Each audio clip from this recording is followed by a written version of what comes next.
네, 안녕하십니까 시청자 여러분, 박태양입니다. 오늘은 빌딩 중개업계의 살아있는 전설, 빌딩 로드 부동산 중개 오동엽 대표님 모셨습니다. 안녕하십니까? 네, 안녕하세요. 안녕하세요. 빌딩 로드 부동산 중개 오동엽 대표입니다. 네. 살아있는 전설이랍니다. 제가 너무 당황했나요? 제가 이제 유튜브 네. 많이 이제 나가긴 했는데 살아있는 전설이라고 소개시켜 주신 분은 대표님이 처음이십니다. 그러니까 저는 사실 빌딩 전문 중개사가 아니라서 빌딩 업계는 잘 모르는데 네. 소문을 익히 들었습니다, 진짜로. 그리고 요즘에 가장 활발하게 활동하시는 빌딩 전문가이신 것 같아요. 뭐 모르겠어요. 어쨌든 열심히 하려고 이제 여기 저기 이렇게 계속 기웃기웃하고 다니다 보니까 네. 지금 말씀하신 것처럼 이제 여러 활동을 많이 한다라고 말씀하시는 것 같은데. 네. 뭐 요즘에 워낙 시장이 좋다 보니까요, 가만히 있으려고 그래도 많이 문의를 오시다 보니까 네. 그 통화하다 보면은 또 답변 드리고 뭐 미팅하다 보면은 바쁘게 움직이는 것 같아요. 네. 이게 오동엽 대표님이 진짜 바쁘실 것 같은 게, 제가 오동엽 대표님 소개를 간략하게 좀 더 드리자면, 일단은 빌딩로드 부동산 중개라고 하는 빌딩 중개 업체 대표님이시고, 빌딩로드 아카데미라고 하는 또 빌딩 투자 강의를 직접 하고 계신 강사로도 활동하고 계시고, 책 어쩌다 건물주란 없다랑 시장을 읽는 부동산 투자 또 저자시고, 종합 재테크 유튜브 채널 오동엽 TV까지 운영하고 계시기 때문에 지금 빌딩 전문가로서 가장 다양한 활동하고 계시는 전문가이신 것 같습니다. 오늘 저희가 오동엽 대표님 모시고 또 빌딩 투자 관련돼서 그 소비자분들이 궁금해할 만한데요, 한번 잘 이야기해 보도록 하겠습니다. 예. 근데 저희가 그 기존의 채널에서 많이 다뤘던 게 그 고급 주택 관련된 뭐 아크로 서울 포레스트나 나인원 한남 같은 아파트들을 주로 다뤘었는데. 예. 이게 저희가 또 상담하고 문의를 받다 보면 그 수요가 겹치는 것 같더라고요. 이게 그렇죠. 집을 거래해드리면 그 다음으로 거의 많이 물어보시는 게 뭐 좋은 매물 없어요, 건물? 뭐 이런 식으로 흘러가는 것 같아요. 그래서 제가 체감하기에도 돈 있는 분들 중에 지금 건물 사기 싫어하는 분이 없는 것 같은 느낌인 것 같아요. 맞아요. 이게 그 언론 같은 데서는 뭐 많이 비싸다, 뭐 이런 식으로 막 금리 오르기 때문에 투자에 조심해라, 뭐 이런 내용도 나오긴 하는데 실제로 느끼기에는 그게 아닌 것 같다, 이런 느낌도 드는 것 같은데, 실제로 지금 빌딩 투자 시장은 분위기가 어떨까요? 미쳤죠. 미쳤습니까? 제가 지금 네. 15년, 16년째 접어들었거든요. 빌딩만 전문으로 중개를 한지. 네. 지금까지 호황기는 없었던 것 같아요. 근데 지금 정도에. 예, 작년에도 이런 말을 똑같이 했어요. 그러니까 누구 만날 때 유튜브에 출연해가지고 뭐 지금처럼 호황기는 없습니다라고 작년에도 얘기했는데 지금은 그때보다 더 좋아진 것 같고요.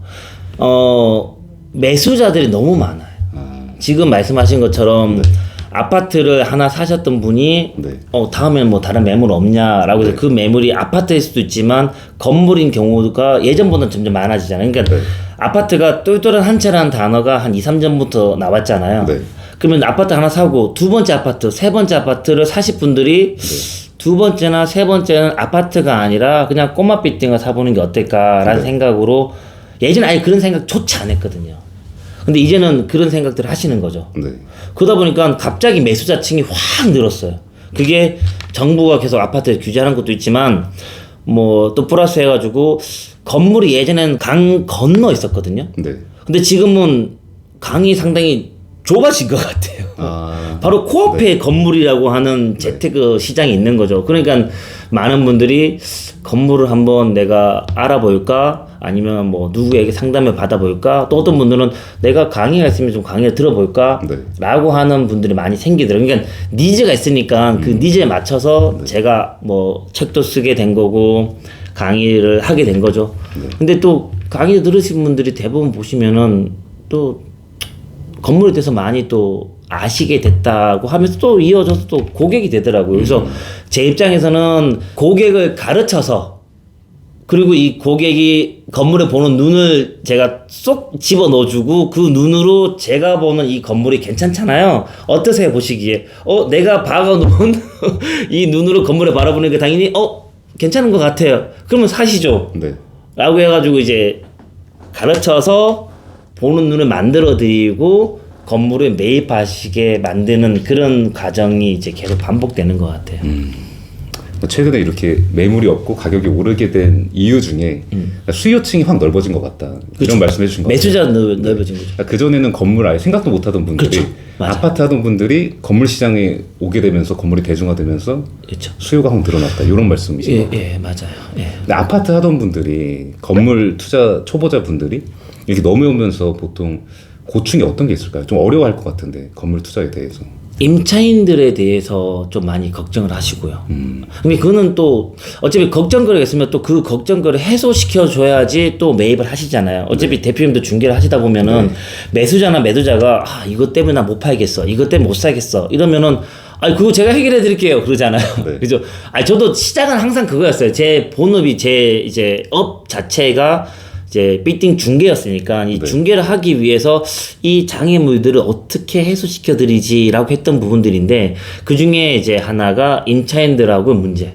아파트 임차인은 그냥 한 명이고 전세입자 한 명이고, 그다음에 또 그 사람이 또 자기가 주거하는 곳이기 때문에 그렇게 뭐 까탈스럽거나 뭐 그렇진 않잖아요. 근데 이제 이 영업하시는 임차인들 같은 경우는 뭐 자기 영업에 이제 생존이 달려있기 때문에 그것 때문에 이제 임대인한테 계속 이제 뭐 여러 가지 요구를 많이 하시죠. 그리고 또 이제 임대료 협상이라든가 이런 문제들이 있고 또 시설에 대한 문제들이 있다 보니까 건물주들 그런 것들을 많이 이제 챙겨줘야 되는데, 그게 좀 아파트보다는 조금 불편하죠. 안 해보셨던 분들 입장에서는. 근데 그걸 또 대행해주는 업체들이 많이 생겼어요. 한 달에 이제 몇십만 원 주시면 제가 다 맡아서 해드릴 테니까 통장에 찍힌 임대료만 체크해 주시고 안 들어왔으면 안 들어왔다 얘기해 주시면 제가 알아서 또 받아오겠습니다 라고 하는 그런 업체가 많이 생겼죠. 그 관리해주는 업체. 그러니까 매입하셔가지고 그런 업체한테 돈 좀 주시면서 이제 맡겨버리시면 되니까 그럼 그것도 해결이 되죠. 또 지금 계속 이제 저금리 상태에서 경기가 안 좋으니까 연체가 좀 있다. 근데 이게 경기 상황하고 금리는 같이 연동돼 있는 거죠. 경제 상황이 안 좋다라고 하면은 당연히 금리도 낮춰지는 거고, 경제 상황이 좋다라고 하면은 금리도 올라가겠죠. 그러면 내가 경기 상황이 좋다라고 하면 임차인들이 영업을 잘해가지고 월세 따박따박 내겠죠. 임대료 올려주세요라고 하면 또 임대료 올려주겠죠. 그러면 당연히 난 더 받아서 금리도 올라갈 거니까 이자를 더 내면 되죠. 반대로 지금처럼 이제 경기 상황이 좀 안 좋고 코로나 때문에 영업하기 힘드니까 임차인들이 임대료 좀 깎아주시면 안 됩니까? 라고 하면은 그래 너 깎아줄게. 대신에 은행도 금리를 못 올려요. 그러면 난 적게 받아서 적게 내면 되죠.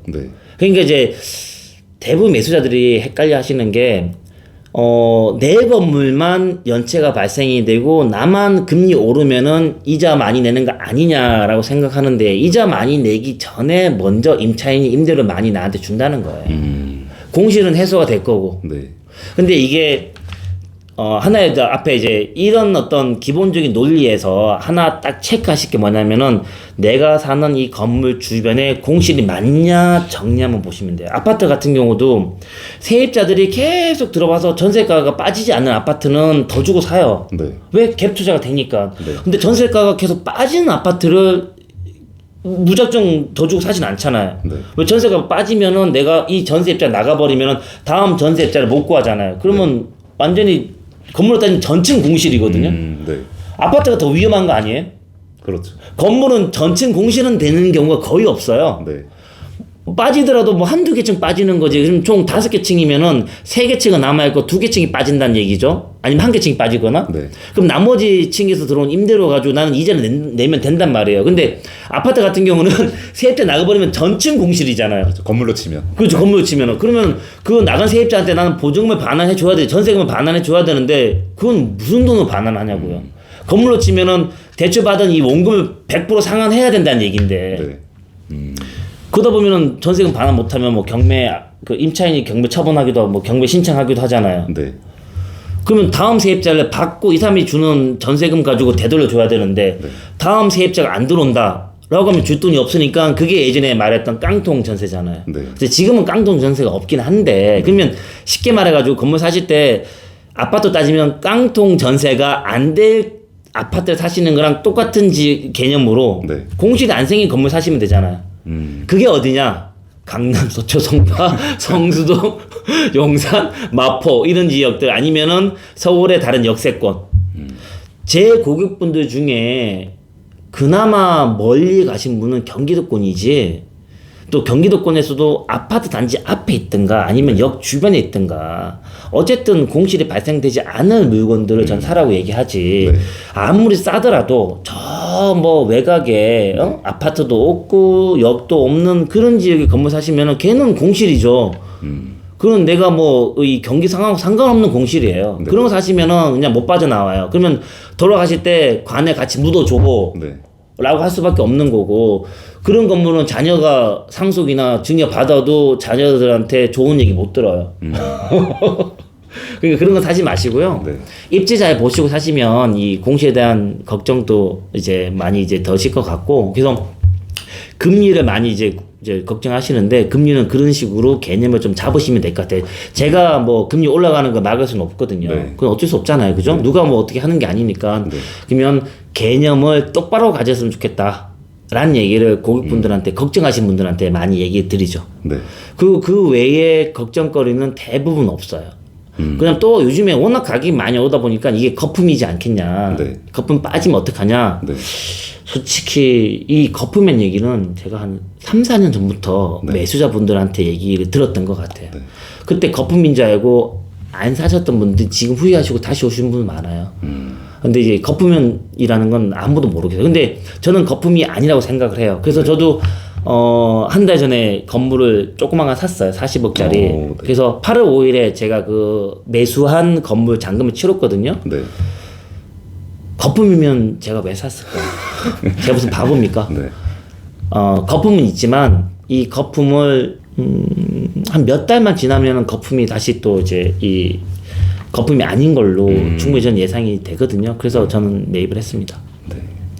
그럼 이제 그 강남 같은데 만약에 투자를 한다 그러면 네. 지금 시점에서는 어느 정도 있어야 이게 접근이 가능할까요?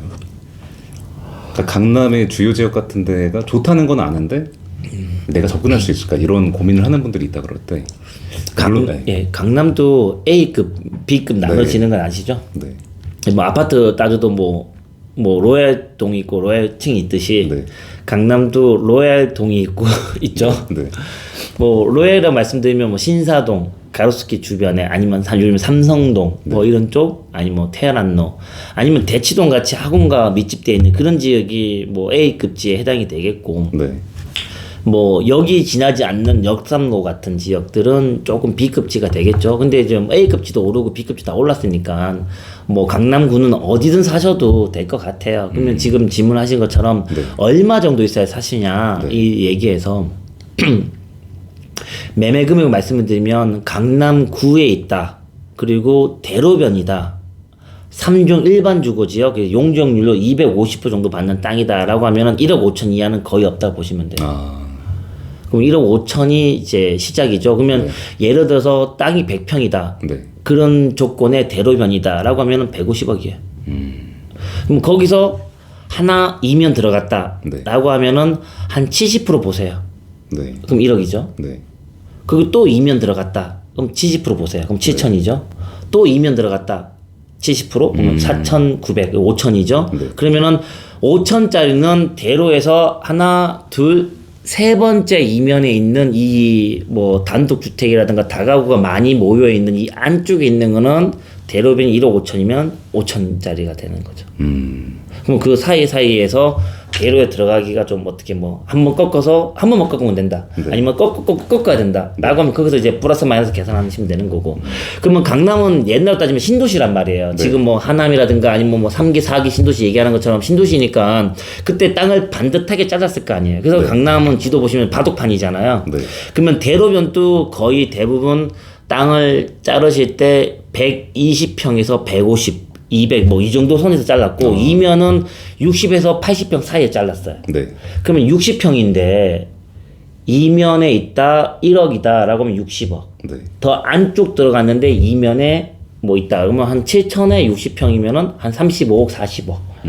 뭐 이렇게 되는 거죠. 그게 A급인 신사동에 있다. 그러면 거기서 조금 더 플러스 해야 되는 거고. 네. 역삼동에 있다. 네. 그러면 지금 제가 말씀드린 그 정도 수준에서 조금 낮추면 되실 것 같고. 그래서 토탈 금액은 50억 이하는 강남구에 진입하기가 쉽지 않으실 것 같고, 네. 50억 이하가 되면은 이제 근생 또는 사무실이 들어오기 힘든 네.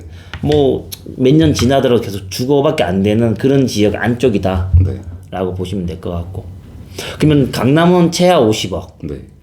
강남에서 좀 벗어난 지역은 거기서 한 70% 정도 빼면 될 것 같아요. 그럼 35억. 네. 뭐 이렇게 되는 거죠. 그래서 제가 마포에 40억대 산 거잖아요. 서교동에 홍대 그쪽에. 공개해도 되나요? 뭐 번지를 얘기 안 하면 돼요. 네네. 아니 많은 분들이 물어보세요. 제가 강의할 때도 네. 뭐 사셨어요? 라고 해서 샀어요. 계약했어요. 어디 사셨어요? 라고 해서 이제 강의 때 제가 좀 뭐 보여드리기도 했는데 네. 저도 이제 매입을 했으니까 임차인들 이제 뭐 명도라든가 이런 거 좀 진행하고 해서 뭐 리모델링이나 신축 생각하고 샀을 거 아니에요. 네. 그러다 보니까 더 이상 오픈하면 안 되겠구나 라고 생각해서 지금 오픈 안 하는데 어쨌든 홍대에 조그만 거 샀습니다. 축하드립니다. 근데 그래서 강남은 최하가 50억이고요. 네. 강남이 아닌 다른 지역 가시면 최하가 뭐 35억이나 이 정도 네. 보시면 될 것 같고. 예.